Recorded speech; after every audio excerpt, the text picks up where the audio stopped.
wa. Mo dúpẹ́ lọ́wọ́ gbogbo ẹ̀yin tí ẹ ti ń bá wa kálọ nínú ètò Sisi Akọ́mọlédè. Èmi Ọmọ́wùmí Sisi Akọ́mọlédè ló dé sórí ètò wa ní òní. Fún ẹ̀yin tí ẹ ti ń bá wa kálọ lórí ètò wa, a dúpẹ́ lọ́wọ́ yín. Fún ètò tí a ṣe kọjá, fún ẹ̀yin tí ẹ wò, fún ẹ̀yin tí ẹ ti wò, ẹ lọ sórí ẹ̀rọ wa kí ẹ lọ wò ní òní.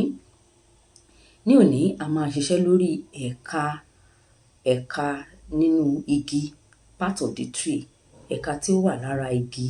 Oríṣiríṣi ẹ̀ka lè a mọ̀ tí ó wà lára igi. Igi wúlò fún oríṣiríṣi nǹkan. Igi ó máa ń dáàbò bo nǹkan.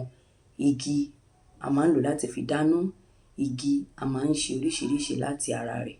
A fi ń ṣe ilé, a fi ń ṣe oríṣiríṣi iṣẹ́ bí àga, a fi ń kan àga, a fi ń kan tábìlì, a fi ń ṣe ilẹ̀kùn.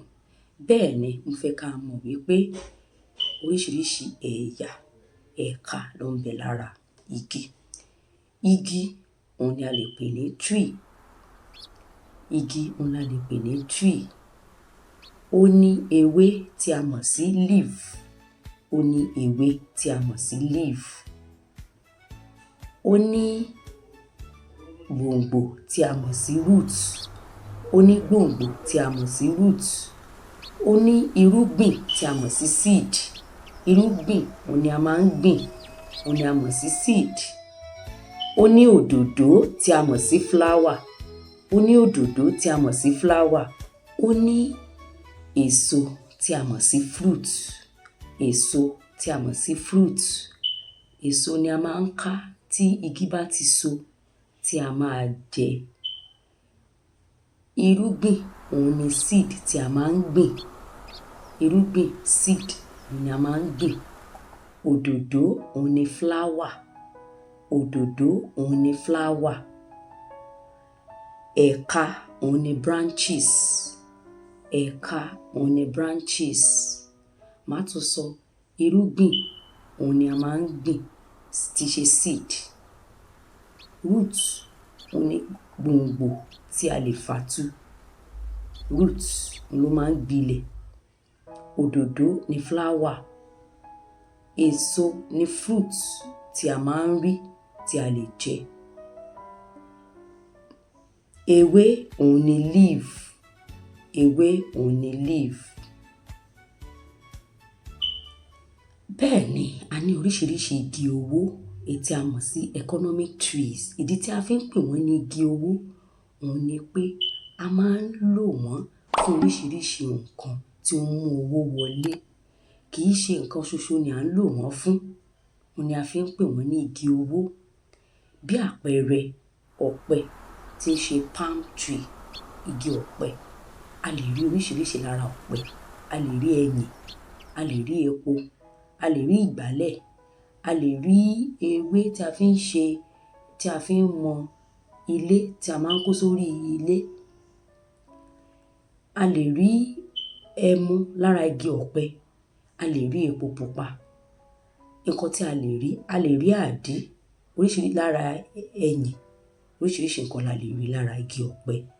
Bẹ́ẹ̀ ni igi obì tí a mọ̀ sí kola nut. Obì a máa ń lò fún oríṣiríṣi. Wọ́n fi ń ṣe aṣọ. Wọ́n máa ń jẹ. Igi orógbó náà tí a mọ̀ sí bitter kola.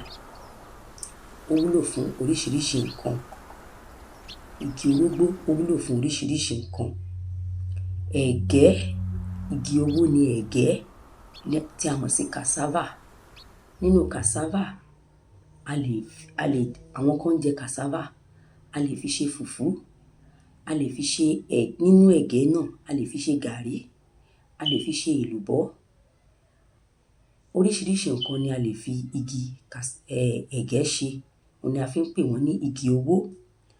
Bẹ́ẹ̀ ni a ní igi ọ̀gẹ̀dẹ̀ tí a mọ̀ sí plantain. Plantain a lè jẹ, a lè fi ṣe èlùbọ́, a lè fi ṣe fùfú, a lè fi ṣe oríṣiríṣi. Bẹ́ẹ̀ náà ni a ní kòkó. Kòkó dára lọ́pọ̀lọpọ̀ tí a mọ̀ sí kòkó.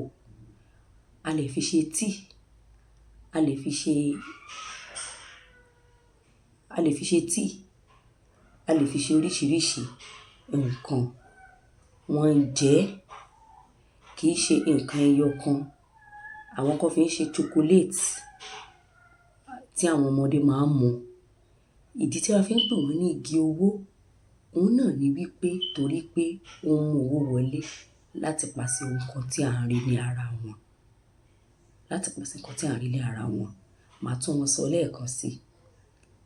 Igi ẹ̀gẹ́ tí ṣe cassava, igi orógbó tí a pè ní bitter kola, igi obì tí a mọ̀ sí kola nut, igi ọ̀pẹ tí a mọ̀ sí palm tree, igi ọ̀gẹ̀dẹ̀ tí a mọ̀ sí plantain or banana, igi kòkó tí a mọ̀ sí cocoa tree.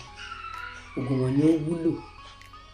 Bẹ́ẹ̀ ni nínú Bíbélì nínú Genesis ni a ti mọ̀ wípé Ọlọ́run dá ọgbà àjàrà fún àwọn ọmọ ènìyàn láti jẹ.